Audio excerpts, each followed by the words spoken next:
अस्सलाम वालेकुम। कैसे हैं आप सब? खैरियत से हैं? आज हम अपर लिम्ब एंजियो करेंगे। अपर लिम्ब एंजियो के लिए प्रिपरेशन तो आप लोगों को सबको पता है, फास्टिंग 4 घंटे की होती है। क्रेटिनिन जो है वो नॉर्मल होना चाहिए। इसके बाद पेशेंट को पानी ज़रूर पिलाएगा ताकि डायलेट हो पेशेंट। और अस्थमा, एलर्जी, डायबिटिक के बारे में ज़रूर पूछ लीजिएगा पेशेंट से। अस्थमा, एलर्जी, डायबिटिक हैं तो प्रिपरेशन हो जाएगी, अगर नहीं है तो फिर नॉर्मली हो जाएगी। जब पेशेंट आपके पास आएगा तो पेशेंट को सब कुछ गाइड कर दीजिएगा। कॉन्सेंट साइन करवाना ज़रूरी है। उसके बाद पेशेंट का जो कैनोला लगेगा वो कोशिश कर लीजिएगा, अगर राइट आर्म की है तो लेफ़्ट पे लगा दीजिएगा, लेफ़्ट आर्म की है तो राइट पे लगा दीजिएगा। अगर दोनों आर्म्स के हैं तो दोनों आर्म्स के लिए आपको फुट पे लगाना पड़ेगा। लेग पे कैनोला लगा दीजिएगा, वो सबसे बेस्ट है। हैंड पे नहीं लगा दीजिएगा, बाजू पे, एल्बो कहीं पे भी नहीं लगाना है। हैंड पे लगाना, फुट पे लगाना पड़ेगा। फुट पे 18 गेज या 20 गेज का कैनोला लगवा दीजिएगा। फ्लैश करके कंफर्म कर लीजिएगा कैनोला सही होगा तो फिर टेस्ट शुरू कर दीजिएगा। टेस्ट शुरू करने से पहले ये एक प्रोटोकॉल मैंने उठाया बनाया है, आपको बता रहा हूँ। इसमें स्कैनो है। स्कैनो हेड टू फीट भी कर सकते हो, फीट टू हेड भी कर सकते हैं। जो आपको बेहतर लगे वो कर दीजिएगा। वैसे हेड फर्स्ट होता है, दोनों आर्म सर के पीछे, और इसके बाद दिल से शुरू करिएगा, लगन से शुरू करिएगा, और स्टर्नम के बीच से आप स्कैनो लेंगे। और ट्रैकर जो है वो भी स्टर्नम के बीच ले लीजिएगा, ताकि आधा चेस्ट आना ज़रूरी है। इसमें आधा चेस्ट आएगा तो फिर आपका काम जो है वो बेस्ट हो जाएगा। इसके बाद स्कैनो लेने के बाद पूरा प्लेन लेते हैं। प्लेन के बाद हम ट्रैकिंग लेते हैं। ट्रैकिंग के लिए भी मैंने एक आपको ऑप्शन आगे बता दिया है। ट्रैकिंग असेंडिंग एओर्टा पे लिया जाता है, यानी दिल से हेड की तरफ जो एओर्टा जाएगा या नेक की तरफ जो एओर्टा मेन जाएगा उस पर हम ट्रैकर लेते हैं। उसके बाद कंट्रास्ट जो है, कंट्रास्ट की वॉल्यूम कम से कम 110-120 रखेंगे, और पर सेकंड की जो स्पीड है वो 4.5 से 5 रख लीजिएगा। 5 बेस्ट होगा, बेहतर होगा। 5 रखना ज़रूरी है। ये एक ट्रैकिंग आई है, ट्रैकर हमने रखा है, ट्रैकर रिप्लेस की है। इसमें आपको अंदाज़ा होगा कि ट्रैकर कहाँ आएगा, कैसे लगाते हैं। ट्रैकर लगा दीजिएगा। HU जो है वो 120 रखना ज़रूरी है, या रखा जाए तो बेस्ट आपको ट्रैकिंग मिलेगी। इसके बाद हम प्लेन की जो है वो लेने के बाद ट्रैकर के बाद फिर हम कंट्रास्ट सेट करके पेशेंट को गाइड करते हैं कि आपको दवा देंगे, आपको हिलना नहीं है, रिलैक्स रहिएगा। बाकी जो कंट्रास्ट की फॉर्मेलिटीज है, मुँह का जायका चेंज होगा, थोड़ी तकलीफ होगी, बर्दाश्त करना, हिलना नहीं, ये सब कुछ समझा के फिर आप बिस्मिल्लाह पढ़ के स्कैन शुरू करेंगे। स्कैन शुरू करने के बाद जैसे ट्रैकर पे दवा आएगी तो वो एक्सपोज कर जाएगा।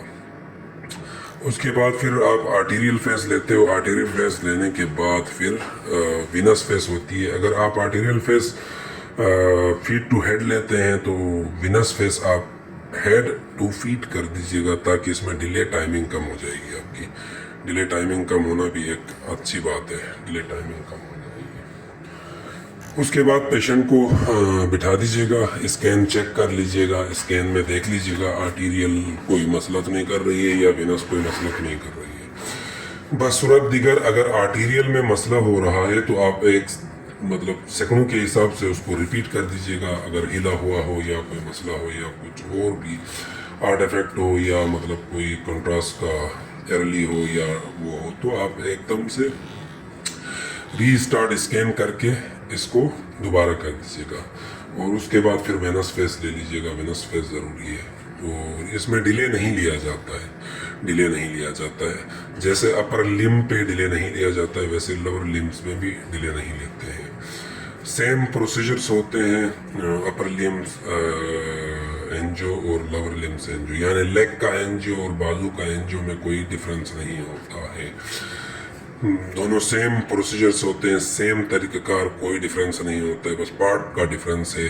अपर लिम्ब होगा तो हैंड बाजू लेना है पूरा, मिड चेस्ट से लेकर फिंगर टिप तक, और लोअर हो तो मिड चेस्ट से लेकर बॉटम तक लेते हैं, टो तक लेते हैं।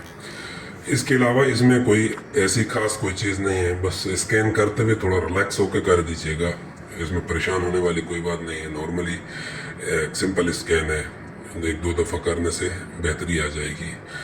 तो शुरू करने से पहले प्रोटोकॉल को अच्छे से चेक कर लीजिएगा, स्कैनो कैसे है, कितना लेंथ में स्कैनो है, टाइमिंग क्या है, उसकी बॉडी लेंथ कितनी है, तो लेंथ अगर कम है तो बढ़ा दीजिएगा। कटना नहीं चाहिए, अगर कटेगा तो फिर वो काम का नहीं होगा, आगे पीछे हो जाएगी उसकी जो एक नीड है। वो अपना भी वक्त बचाना है, पेशेंट का भी वक्त बचाना है, तो इसके लिए पहले प्रिपरेशन। सेकेंडली आप प्रोटोकॉल जब आप सेलेक्ट करते हैं तो प्रोटोकॉल में देखिएगा स्कैनो के बाद फिर प्लेन के बाद फिर ट्रैकर आएगा। हम एक कट लेते हैं, इस पर हम कंट्रास्ट को ट्रैक करते हैं। तो तीसरी जो बात है वो जब आप कंट्रास्ट देते हैं तो ट्रैकर पे आने के बाद देखिएगा, अगर ट्रैकर इधर उधर है, आप कंट्रास्ट असेंडिंग या ऑटो पे पहुंचा है तो आप मैन्युअली एक्सपोज कर सकते हैं। उसके अलावा जब वीनस फेस लेते हो, वीनस फेस